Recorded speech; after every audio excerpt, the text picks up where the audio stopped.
Hello students, welcome to जीवन classes. आज के इस वीडियो में हम फिर से देखने वाले हैं लुसेंट सामान्य ज्ञान लेक्चर नंबर 13 है। और इस लेक्चर में पढ़ेंगे भारत के यवन राज्य यानी हिंद यूनानी इंडो ग्रीक जिनको बोलते हैं। और इस वीडियो में शक वंश, पहलव वंश और कुषाण वंश को हम यहाँ पर कंप्लीट करेंगे।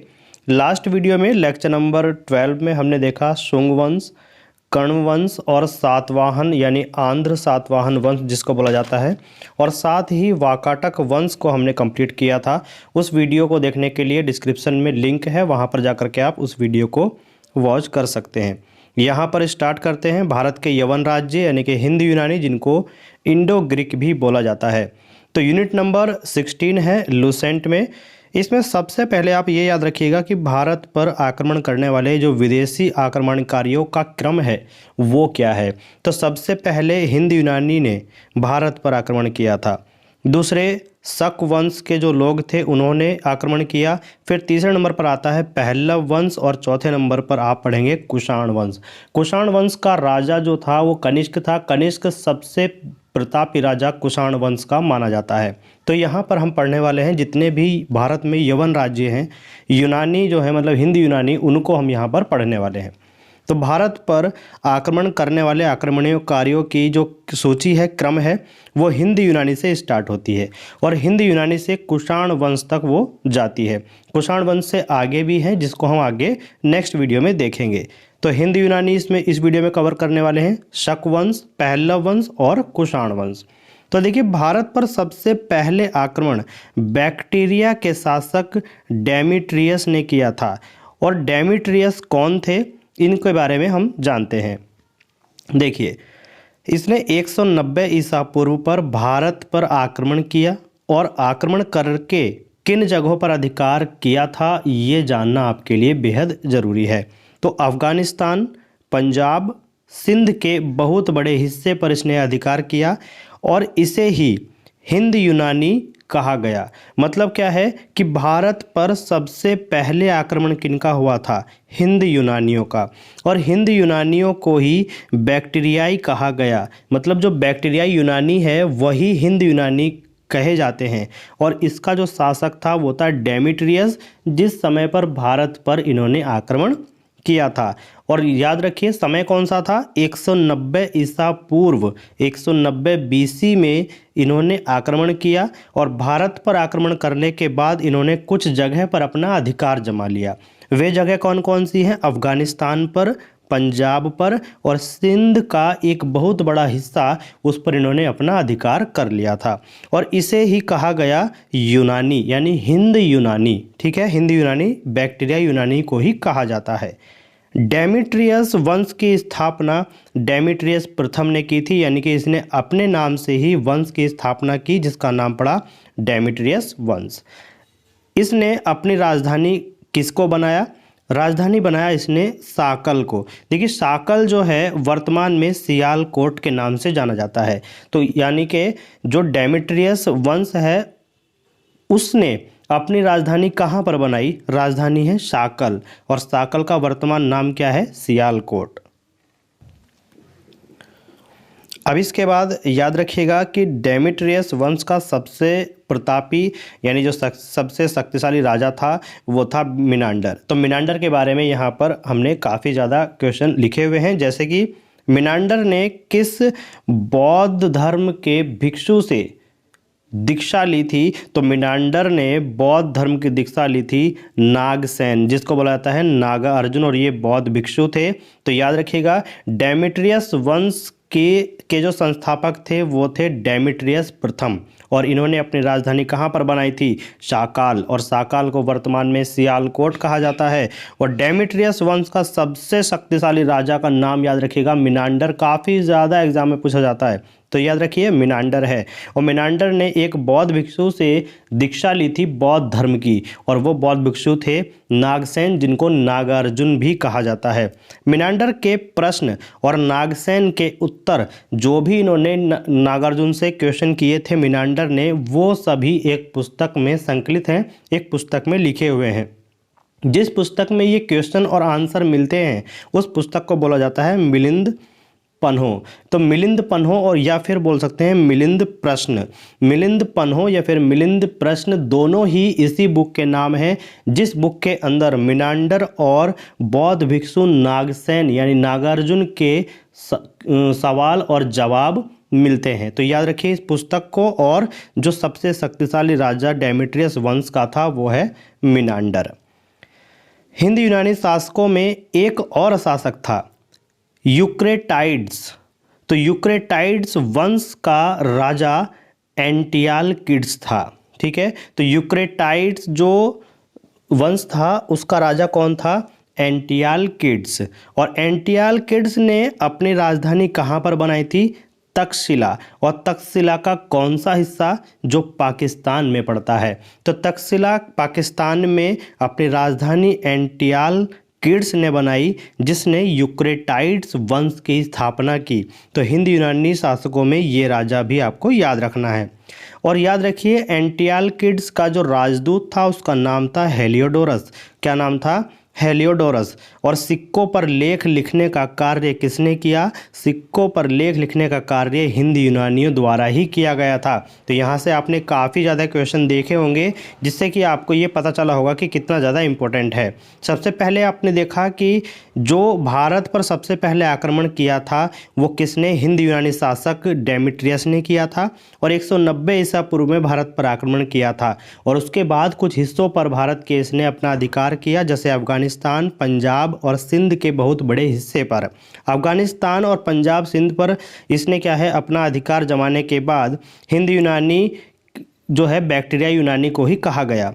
डेमेट्रियस वंश की स्थापना डेमेट्रियस प्रथम ने की थी, इसको आप याद रखेंगे। और इसने अपनी राजधानी कहाँ पर बनाई? शाकाल को। शाकाल जो कि वर्तमान में सियालकोट के नाम से जाना जाता है।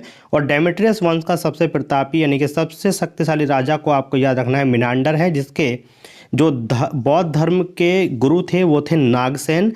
और मिनांडर के प्रश्न और नागसेन के उत्तर एक पुस्तक में संकलित होते हैं, जिसका नाम है मिलिंद पन्हो या फिर मिलिंद प्रश्न। ठीक है, अब देखिए यूक्रेटाइड्स वंश के राजा कौन थे? एंटियालकिड्स। और एंटियालकिड्स ने अपनी राजधानी बनाई थी तक्षशिला। और तक्षशिला कहाँ पर पड़ता है? पाकिस्तान में। और एंटियालकिड्स का राजदूत का नाम बताइए? हेलियोडोरस। क्या नाम था? हेलियोडोरस। सिक्कों पर लेख लिखने का कार्य किसने किया था? हिंद यूनानी राजाओं ने किया था। और एक पॉइंट हेलियोडोरस के बारे में आप याद रखेंगे कि हेलियोडोरस सुंग वंश के 5वें शासक भागभद्र के शासनकाल में भारत आया था। मतलब आपसे ये क्वेश्चन अगर पूछा जाए कि हेलियोडोरस किसके शासनकाल में आया था, यानी कि किसके दरबार में आया था, तो भागभद्र। और भागभद्र कौन थे? सुंग वंश के 5वें शासक भागभद्र थे। इनके दरबार में हेलियोडोरस भारत आया। और यहाँ पर आकर के इसने वैष्णव धर्म या फिर बोल सकते हैं भागवत धर्म का प्रचार प्रसार किया था।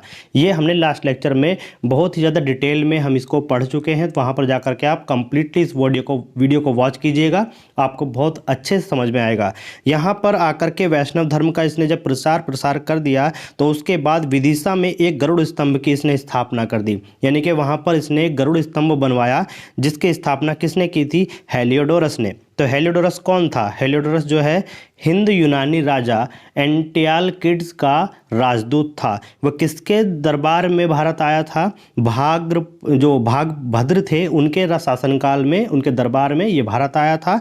और वे किस वंश के शासक थे? तो भागभद्र सुंग वंश के 5वें शासक थे। और यहाँ पर आकर हेलियोडोरस ने वैष्णव धर्म भागवत धर्म का प्रचार प्रसार किया और गरुड़ स्तंभ की स्थापना की। और गरुड़ स्तंभ कहाँ पर? विदिशा में। भागवत या फिर वैष्णव धर्म की जानकारी किस लेख में मिलती है? इसको आप याद रखेंगे। भागवत धर्म बोलें या फिर वैष्णव धर्म बोलें, दोनों ही एक ही हैं, दोनों में आप कंफ्यूज नहीं होंगे। तो भागवत या फिर वैष्णव धर्म की जानकारी हमें किस लेख में मिलती है, यानी कौन सा वो लेख है जिसमें हमें इसकी जानकारी मिलती है? तो गरुड़ स्तंभ लेख आपको याद रखना है, जिसमें वैष्णव धर्म की पूरी जानकारी आपको मिलती है। सबसे पहले सोने के सिक्के किसने जारी किए थे? तो सबसे पहले सोने के सिक्के जारी करने वाले हिंद यूनानियों को माना जाता है कि हिंद यूनानी ही थे जिन्होंने सबसे पहले सोने के सिक्के चलाए। और हिंद यूनानियों द्वारा चलाई गई जो प्राचीन कला थी उसका नाम क्या था? उसका नाम आप रखेंगे हेलेनिस्टिक आर्ट। हेलेनिस्टिक आर्ट जो है वो हिंद यूनानियों द्वारा चलाई गई आर्ट है, यानी कि बहुत पुरानी एक कला थी, एक बहुत पुरानी आर्ट थी जिसको नाम दिया गया था हेलेनिस्टिक आर्ट। अब देखिए ये जो आर्ट चलाई थी हिंद यूनानियों ने, वो कहाँ पर चलाई थी? वो चलाई थी भारत के पश्चिमोत्तर सीमा प्रांत में, यानी कि पश्चिमी सीमा के जो भी प्रांत थे, जो भी नगर थे, हिंद यूनानियों ने वहाँ पर ये प्राचीन कला हेलेनिस्टिक आर्ट को चलाया था, जारी किया था। और इस हेलेनिस्टिक आर्ट का उत्तम उदाहरण कहाँ पर देखने को मिलता है? तो इसका उदाहरण आप भारत के गांधार कला को मान सकते हैं, यानी कि भारत की जो गांधार कला है वो पूरी डिपेंड है हेलेनिस्टिक आर्ट पर, जो कि भारत के पश्चिमी सीमा प्रांत में बहुत ज़्यादा फेमस है। ये लोग कौन से, जो मतलब हिंद यूनानी थे, ये नाटक में प्रयोग होने वाले पर्दे को क्या कहते थे? तो जो नाटक में पर्दा होता है उनको ये बोलते थे यवनिका। क्या बोलते थे? यवनिका बोलते थे, यानी कि जो भी नाट्य होते थे, नाटक होते थे, उसमें जो पर्दे यूज होते थे उसको ये यवनिका बोलते थे। और भारत में सबसे पहले ज्योतिष का विकास किसके द्वारा हुआ? तो हिंद यूनानियों के द्वारा ही भारत में ज्योतिष का विकास माना जाता है। तो हिंद यूनानियों द्वारा ही सोने के सिक्के भारत में चलाए गए, हिंद यूनानियों के द्वारा ही एक प्राचीन कला का विस्तार यहाँ पे किया गया जिसका नाम था हेलेनिस्टिक आर्ट। और हेलेनिस्टिक आर्ट का सबसे अच्छा उदाहरण कहाँ पर देखने को मिलता है? भारत में गांधार कला में हम देखें तो हेलेनिस्टिक आर्ट हमें वहाँ पर अच्छे से देखने को मिलती है। और ये लोग पर्दे को यवनिका बोलते थे और सबसे पहले ज्योतिष का विकास भी हिंद यूनानियों ने ही किया था। तो यहाँ पर हिंद यूनानी के बाद आता है शक वंश। शक वंश आपका यूनिट नंबर 17 है आपके लुसेंट बुक में। एक एक पॉइंट को हम यहाँ पे देखते हुए चल रहे हैं। वीडियो पसंद आई हो वीडियो को लाइक और शेयर ज़रूर कर दीजिएगा। चैनल पर नए हैं तो चैनल को सब्सक्राइब करके चलें। यहाँ पर देखिए शक वंश में अगर देखें तो यूनानियों के बाद जो है जो वंश आता है वो आता है शक वंश। और शक वंश के लोग भारत में अपने आप को क्या कहते थे? तो भारत में जब ये आए थे तो अपने आप को ये क्षत्रप कहते थे। क्या कहते थे? क्षत्रप। क्षत्रप वर्ड ये यूज़ करते थे अपने आप को बताने के लिए। तो भारत में यूनानी के बाद शक आए और शक लोग जो है अपने आप को क्षत्रप बोलते थे। तो इसलिए शक शब्द मिले या फिर क्षत्रप शब्द मिले आप उसमें कंफ्यूज नहीं होंगे, क्योंकि शक को ही क्षत्रप बोला जाता है। शकों या फिर क्षत्रपों की कुल शाखाएं कितनी थी? तो ये कुल शाखाएं थी 5, यानी ये 5 शाखाओं में भारत में आकर के विभाजित हो गए थे। तो भारत में ये आए कैसे थे? जब ये हिंद यूनानियों के बाद भारत आए तो ये भारत में आए कैसे थे? कहाँ से, किस तरीके से ये भारत में प्रवेश किया? तो देखिए सीरिया के उत्तर में निवास करने वाले एक जाति थी जिसको शक कहा जाता था। तो भारत में जब ये आए तो चारागाह की खोज में निकले थे। ये वहाँ से चारागाह की खोज में निकले और वहाँ से आते आते ये भारत में आए। और भारत में किस तरफ से? तो गोलन दर्रे से ये भारत में एंटर हुए जो क्षत्रप कहलाए। तो याद रखिएगा कि शक जो है वो सीरिया के उत्तर में निवास करने वाली एक जाति थी जो कि चारागाह की खोज में निकले थे और ये लोग भारत में गोलन दर्रे से भारत में प्रवेश किए। शकों की कुल शाखाएं हमने कितनी बताई? 5। शकों की कुल शाखाएं हमने 5 बताई हैं, जो कि 4 भारत में है और 1 पड़ती है अफ़गानिस्तान में। जो 4 भारत में है वो कौन कौन है? पंजाब, और पंजाब की राजधानी कहाँ बनाई थी? तक्षशिला। मथुरा और पश्चिम भारत और उत्तरी दक्कन, ये पड़ती हैं 4 शाखाएं भारत में और 1 पड़ती है भारत से बाहर जिसको अफ़गानिस्तान में कहा गया। भारत में जो शक उत्तरी क्षत्रप और पश्चिमी क्षत्रप के रूप में विभाजित हुए थे, अगर उसके बारे में हम देखें तो उत्तरी क्षत्रप के लोग कहाँ पर निवास करें? ये पड़े तक्षशिला और मथुरा में। तो तक्षशिला का पहला शक शासक यानी कि जो क्षत्रप लोग थे, तो वहाँ पर जो पहला शासक था तक्षशिला में उत्तरी क्षत्रप के रूप में, वो था माउस। क्या नाम था? माउस। और मथुरा का पहला शक राजा यानी कि क्षत्रप राजा कौन था? राजूल। तो इसको आप दोनों को याद रखिए कि भारत में उत्तरी क्षत्रप में तक्षशिला का पहला शक राजा माउस था और मथुरा का पहला शक राजा राजूल था। तो इनको आप दोनों को याद रखेंगे। पश्चिमी क्षत्रप की बात करें तो पश्चिमी शकों में नासिक और मालवा क्षेत्र आता है। तो नासिक क्षेत्र में दो प्रसिद्ध राजा हुए थे, पहला था भूमक और दूसरा था नहपाल। तो इन दोनों में जो भूमक राजा था वो सबसे ज़्यादा प्रसिद्ध था। तो सबसे ज़्यादा प्रसिद्ध भूमक और नहपाल में भूमक राजा प्रसिद्ध था जो कि नासिक का था। अब मालवा में भी दो राजा हुए थे। मालवा का पहला शासक था चष्टन, दूसरा था रुद्रदामन प्रथम, जो कि सबसे प्रतापी राजा माना जाता है। तो सबसे प्रतापी राजा मालवा का कौन है? रुद्रदामन। और रुद्रदामन के बारे में अगर बात करें तो डिटेल में हमने लास्ट वीडियो में रुद्रदामन के बारे में बात की थी। थोड़ा सी यहाँ पर भी बात कर लेते हैं कि इसका अभिलेख कौन सा है, इसने क्या क्या करवाए। सुदर्शन झील के बारे में डिटेल में जानकारी दी है, जहाँ से 4 से 5 क्वेश्चन आपके बनते हैं। तो उस वीडियो को आप ज़रूर देखिएगा जा करके, लेक्चर नंबर 12 है और वो वीडियो का लिंक आपको डिस्क्रिप्शन में मिल जाएगा। वहाँ पर जा करके आप कंप्लीट लुसेंट को भी देख सकते हैं, सारी वीडियो वहाँ पर अपलोडेड हैं। तो देखिए, सबसे प्रतापी राजा, शक वंश का सबसे प्रतापी राजा कौन था? रुद्रदामन। क्या नाम था? रुद्रदामन। और रुद्रदामन का एक अभिलेख था, उसको आपको याद रखना है। तो रुद्रदामन का अभिलेख कौन सा? जूनागढ़ अभिलेख। और जूनागढ़ अभिलेख से कई क्वेश्चन आते हैं। जूनागढ़ अभिलेख का एक नाम और है गिरनार, गिरनार अभिलेख बोला जाता है। तो देखिए, वह कौन सी झील है जिसका उल्लेख जूनागढ़ अभिलेख में मिलता है? तो जूनागढ़ अभिलेख में झील है सुदर्शन झील। सुदर्शन झील का उल्लेख विस्तार से जूनागढ़ अभिलेख में मिलता है। तो यहाँ से सबसे ज़्यादा क्वेश्चन आता है कि जूनागढ़ अभिलेख किस राजा का है? जूनागढ़ अभिलेख है रुद्रदामन प्रथम का। और रुद्रदामन प्रथम का जो अभिलेख जूनागढ़ अभिलेख है, उसमें किस झील का उल्लेख मिलता है? तो वह झील है सुदर्शन झील। इसको आप याद रखेंगे। सुदर्शन झील कहाँ पर स्थित है जिसका जिक्र जूनागढ़ अभिलेख में मिलता है? तो गुजरात में स्थित है और गिरनार पर्वत स्थान पर ये सुदर्शन झील स्थित है, जिसका निर्माण कराया था चंद्रगुप्त मौर्य ने। चंद्रगुप्त मौर्य ने। और चंद्रगुप्त मौर्य के समय जब इस झील का निर्माण कराया गया तो उस झील के निर्माण को करने वाले जो गवर्नर थे उनका नाम था पुष्यमित्र वैश्य। तो यहाँ पर एक जिक्र आया चंद्रगुप्त मौर्य। चंद्रगुप्त मौर्य किस वंश के शासक थे? तो ये थे मौर्य साम्राज्य। और मौर्य वंश जो है ये चला था नंद वंश के बाद।